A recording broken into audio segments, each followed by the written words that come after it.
Bersikap sambil lewa dan tidak peka, punca utama sering berlakunya kemalangan jalan raya, terutamanya ketika memandu. Microslip merupakan satu penyebab terjadinya kecelakaan jalan raya. Ianya adalah episod tidur singkat yang tidak dapat dikawal dan seringkali berlaku dalam masa tempoh antara 1 hingga 30 saat ketika memandu. Namun ada juga kes yang terjadi di mana seseorang itu tertidur tanpa sedar ketika dalam melakukan aktiviti lain seperti mengendalikan mesin peralatan yang membahayakan. Statistik di Malaysia juga menunjukkan antara punca utama kemalangan jalan raya ialah kerana kecuaian pemandu yang boleh terjadi akibat microslip. Pola tidur yang tidak menentu, kepenatan yang keterlaluan mungkin menjadi punca terjadinya perkara ini. Justru apakah langkah terbaik yang harus dilakukan oleh seseorang untuk mengelakkan berlakunya microslip? Adakah microslip berlaku kerana sistem saraf badan seseorang itu tidak berfungsi secara normal? Microslip sejauh mana ia boleh mendatangkan bahaya jika anda tidak mengambil berat tentangnya? Siap berdengkur. Dah start show lah. Tadi tanya orang tengah show tidur ke tidak. Ini dia pula tidur. Dah sadar. Ni masalah microslip. Betul ke doktor? Betul Oh. Ini microslip. Okay. Terima kasih doktor. Itulah microslip. Itu lakonan. Okey, kita nak kongsikan tentang topik microslip. Dan tadi kita telah pun dengarkan sedikit laporan yang telah pun disediakan oleh wartawan kita hari ini iaitu Natasha Hamzah. Dan hari ini kita bersama dengan 2 orang individu, seorang pakar dan seorang lagi individu yang akan berkongsi pengalaman beliau sendiri mengalami masalah microslip ini. Kalau boleh kita perkenalkan, kita bersama dengan Dr. Lim Poh Hin selaku pakar neurologi Hospital Pakar KPG Ampang Puteri. Apa khabar doktor? Khabar baik. Terima kasih kerana sudi bersama kami. Baik, dan penghidap sindrom microslip ini saudara Zul Khairul Hisham Cean. Okey, jadi jangan tak ada rasa nak tidur sekarang ya. Tak ada. Alhamdulillah. Kongsikan bersama kami nanti. Tapi tengah-tengah jawab tu kalau rasa nak tidur angkat tangan. Okey, doktor, kalau kita bercakap tentang microslip ini mungkin ada yang dah biasa dengar, ada yang juga mungkin tak faham. Tapi perkataan sleep tu hari-hari kita dengar. Kalau baby daripada kecil tu baby sleep suruh tidur. Kalau kita dah dewasa pun kita masih lagi memerlukan tidur. Sebelum kita nak berbicara tentang microslip itu, boleh tak doktor terangkan kepada penonton kenapa pentingnya untuk kita sleep ataupun tidur tu doktor? Fungsi tidur tu sangat susah nak terangkan kenapa kita tidur. Tapi masa kita tidur, kita tahu ada beberapa benda yang berlaku. Badan kita baik pulih banyak proses-proses. Tetapi untuk minda kita perlu masa untuk mengatur susun apa pengalaman kita harian. Okay? Tidur itu ialah suatu benda yang diperlukan dalam kebanyakan mamalia. Tetapi keperluan tidur itu berlainan mengikut umur. Okay. Kalau kanak-kanak ataupun bayi, biasanya perlu tidur mungkin 14 jam, 16 jam. Tapi bila dah tua, awak akan kurangkan keperluan tidur. Yang tua sini doktor. Saya perlu tidur doktor, saya perlu tidur. Bermakna keperluan ataupun waktu tidur yang berkualiti itu berbeza mengikut usia. Ya. Adakah semakin tua kita memerlukan kurang tidur ataupun waktu jam yang lebih kurang? So biasanya benda tu tidur tu akan semakin kurang. So misalnya kalau ada orang kanak-kanak dalam sekolah rendah, mereka mungkin memerlukan 13 mungkin 9-10 jam lah sekurang-kurangnya. Kalau remaja mungkin 10 jam, 8 sampai 10 jam. Kalau remaja yang purba sikit macam ni doktor? Remaja macam ni mungkin 8 jam. 8 jam Fiza. Okey, doktor dah jelaskan sebenarnya betapa kenapa perlunya kita untuk tidur. Kerana perlu merehatkan. Orang kata kalau macam komputer tu nak reset baliklah kan. Nak perbetulkan apa yang perlu diperbetulkan dan keperluan tidur setiap individu ataupun mengikut peringkat umur itu adalah berbeza-beza. Ini kita nak tanya kepada Zul sendiri ya. Boleh kita panggil Zul ya? Boleh. Boleh ya. Okey Zul, kalau mungkin Zul boleh kongsikanlah mungkin gaya hidup, pekerjaan juga memainkan peranan kepada apa masalah yang dihadapi oleh Zul. Mungkin Zul boleh kongsikan sedikit bagaimana Zul boleh mengetahui bahawa anda mengalami masalah tidur ataupun microslip ini. Okey, untuk saya, kalau saya mungkin bukan masalah usia lah kot. Sebab macam muda usianya lagi. berapa? Mungkin kalau boleh dikongsikan. Usianya muda lagi kan. Tak cukup tidur kot. Mungkin tak cukup tidur akibat pekerjaan mungkin. So, saya sedar benda ni waktu umur saya 21 tahun. tahun. Waktu tu masih belajar lagi. Sekarang 31. Sekarang 28 sekarang. 28. 30. Waktu umur 21 tahun tu saya masih belajar. Waktu tu saya pergi kelas dengan naik motor. Dan ada satu hari tu bila balik kelas tu dia ada satu kejadian dekat tepi highway. Dia macam bila tengah bawa motor tu dia macam tersentap sekejap. And then dia macam terus stop kat tepi. Bila dah berhenti kat tepi tu dia macam tersedar. Jadi saya macam dia macam aku terlelap ke apa macam ni kan. Lepas tu adalah buat research tentang microsleep, semua ada tanya kawan-kawan. Lepas tu kita macam okey tak apalah, mungkin sebab penat kot. Sebab study sebagainya. Lepas tu dia kelamaan dia makin menjadi-jadi. Dia makin lama apabila start bawa kereta dia makin menjadi-jadi. Jadi saya fikir mungkin itu adalah microsleep yang orang war-warkan. Ini kalau tengok dekat skrin ni, ini salah satu antara saya punya kemalangan lah. Microsleep. Berpunca dari microsleep. Daripada microsleep. Kebanyakan kemalangan yang saya hadapi kalau orang kawan-kawan rapat saya dia memang tahu kalau kau insiden kenapa dia macam kau terlelap ke? Itu dia memang tahu. Okey. Jadi kebanyakan antara dalam macam 100% tu 90% tu akibat microsleep. Untuk pengetahuan penonton, sebenarnya Zul ni merupakan jurukias kami, stylist kami yang memang kita tahu dia memang ada mengalami masalah microsleep yang teruk. Dan doktor, bila kita bercakap tentang masalah microsleep ini doktor, kadang-kadang kita tak tahu bahawa kita mengalami masalah microsleep ataupun mungkin kita merasakan itu masalah biasa. Kami juga ada pengalaman kawan yang dalam kalangan kami rapat kadang-kadang sedang buat kerja di depan komputer pun dia akan terlelap. Ataupun kita tengah duduk berborak beramai-ramai ni dia terlelap macam tu. Kadang-kadang tengah meeting tu pen tu masih lagi tegak lagi tapi mata tapi tak buka. Jadi kadang-kadang mungkin bagi sesetengah orang mereka beranggapan tidur je tak ada masalah. Tetapi kalau kita lihat apa yang terjadi kepada Zul sehingga boleh membawa kecelakaan, kemalangan dan sebagainya. Mungkin doktor boleh terangkan betapa pentingnya untuk kita mengambil berat tentang masalah microsleep ini.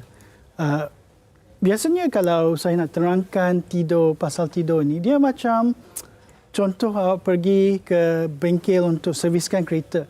Okay? Kalau awak memandu kereta awak tanpa servis untuk 10 tahun, awak mungkin akan ada breakdown di jalan raya lah.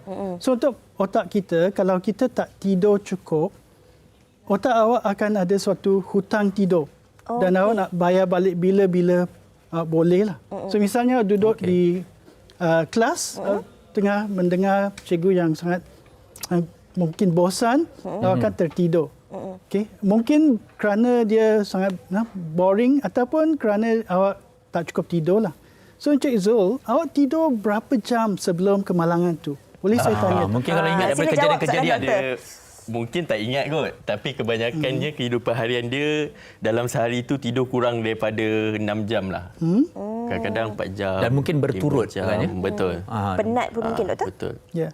So kita ada, kalau search internet, kita ada penyelidikan yang menunjukkan orang yang tidur kurang daripada 6 jam, 33% lebih risiko untuk kemalangan banding orang yang tidur 8 jam. Okay, mereka juga ada menyatakan tidur kurang biasanya sama juga macam kecuaian bila minum arak untuk 0.05% alkohol. So bila tengok kemalangan berlaku, I think nombor di US tu dia menunjukkan mungkin 2.5% ataupun 4% boleh disebabkan oleh kekurangan tidur. Okey, doktor, mungkin kalau kita lihat daripada apa yang terjadi kepada Zul, seorang anak muda yang mungkin tak menjaga waktu tidurnya. Okey, adakah perkara microsleep ini ada juga berkaitan dengan mungkin genetik, dengan mungkin sebarang ubat-ubatan atau secara menyeluruhnya sememangnya hanya kerana gaya hidup yang tidak teratur? Kebanyakan kes-kes microsleep ini kita biasanya boleh melihat berapa jam dia tidur sebelumnya. Kalau dia kurang tidur, mungkin sebab dia ialah kurang tidur. Otak awak cuba ambil balik hutang tidur itu. Okay? Tapi ada juga penyakit-penyakit yang boleh menyebabkan tidur kualiti yang tidak baik. Okay? Satu contoh ialah sleep apnea. Ya? So ada setengah orang bila dia tidur, dia akan terjaga beberapa puluh atau beberapa ratus kali waktu malam disebabkan oleh dia tak bernafas dengan betul. Biasanya bila kita tidur, bangkalan otak kita akan membantu kita bernafas dengan automatik.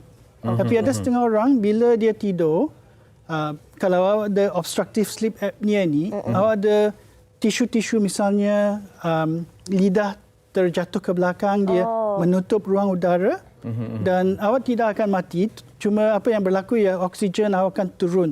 Bila oksigen turun, karbon dioksida naik, apa akan jadi ialah pangkalan otak awak akan mengejutkan awak supaya awak boleh bernafas. So satu gejala yang mungkin kalau awak dah kahwin, senang sikit.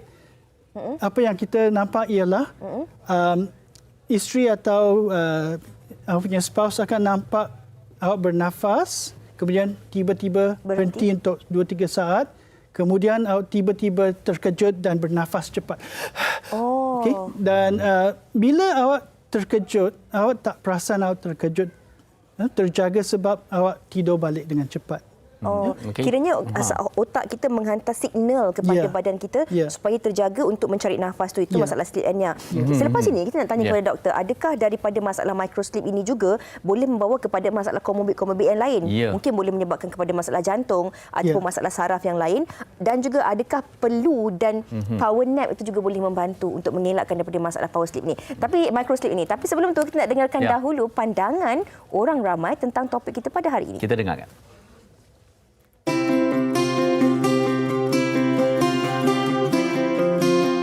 Perkara yang pertama, untuk memastikan kenderaan anda dalam keadaan yang stabil ataupun rapi, memerlukan rehat yang cukup, tidur yang cukup dan elakkan mengambil ubat-ubatan yang boleh menyebabkan pemandu mengantuk.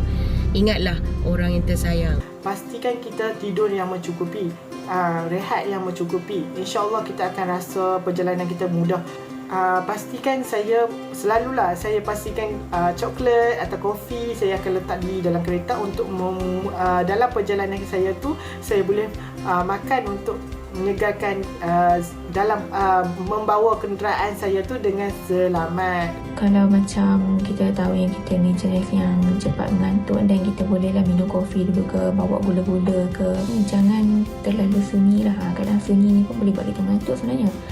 So, bolehlah borak dengan orang sebelah ke. Kalau kata kita drive seorang-seorang, bolehlah buka lagu ke, pasang radio kan. Apa sajalah untuk buat kita selesa, memandu dalam keadaan selesa dan tak mengantuk.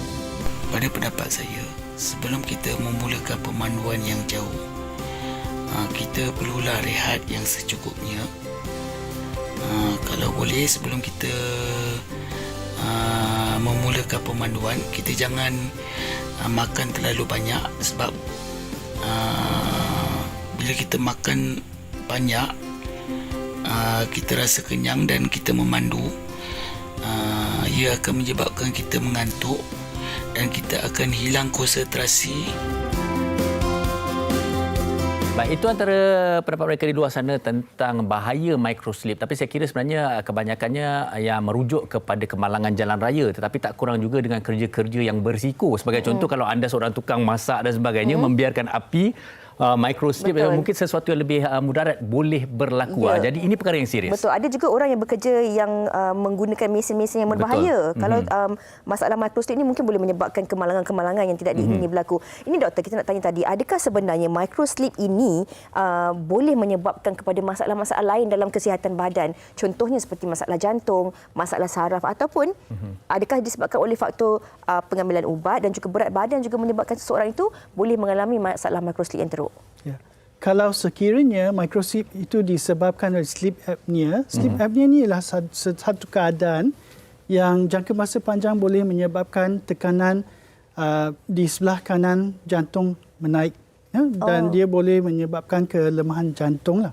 Tapi kalau microsleep yang biasa, kalau dia disebabkan oleh penyakit-penyakit lain, mungkin kurang teruk pada dia. Tapi ada juga setengah ubat-ubat yang kita makan, kita bagi pesakit itu yang ada kesan untuk mengantukkan.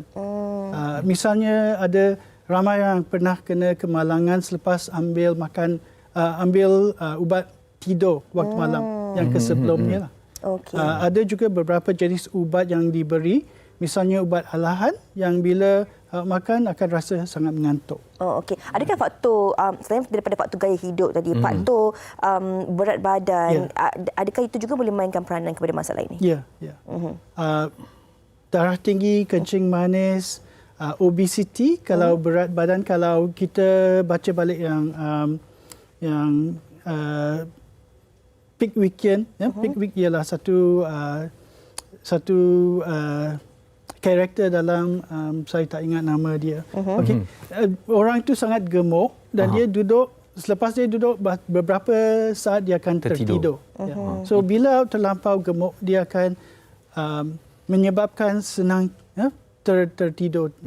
Okey, saya kira apa yang dipenjelakan oleh doktor dia adalah sedikit sebanyak antara simptom-simptom ataupun perkara-perkara yang perlu kita berikan perhatian. Okey, kita kena tanyakan pada Zul, takut Zul tertidur. Okey, gurau je Zul. Okey, secara jujurnya lah Zul, setelah kita mendengar tentang perbincangan ini, menyedari mengalami masalah ini sejak 21 tahun. Sekarang dah 28. Sejujurnya, apa langkah-langkah yang diambil oleh Zul untuk memastikan keadaan ini mungkin lebih baik, ataupun adakah pernah mendapatkan rawatan ataupun nasihat? Sebenarnya saya pernah cuba untuk dapatkan rawatan, pernah call satu hospital ni. Dan saya cuba untuk pergi dekat unit yang sepatutnya lah. Kemudian saya tak mendapat rawatan susulan untuk follow up. Jadi saya kira saya ambil inisiatif sendirilah. Sebab bila saya tahu saya ada microsleep ni, saya cuba untuk tidur lebih awal, ada rehat yang cukup, tapi akibat kekarangan kerja ni memang susah. Kalau ikutkan, ada satu kejadian waktu saya dah bekerja ni, saya cuti 3 hari. Dalam masa 3 hari tu saya berehat, tak keluar, saya tidur kat rumah, buat rutin hal yang seperti biasa. Tapi tidur tu memang cukup lah. Memang tidur yang berlebihan. Keesokan harinya pergi bekerja macam biasa, saya balik malam. Kalau rakan-rakan dekat saya mungkin tahulah kisah ni.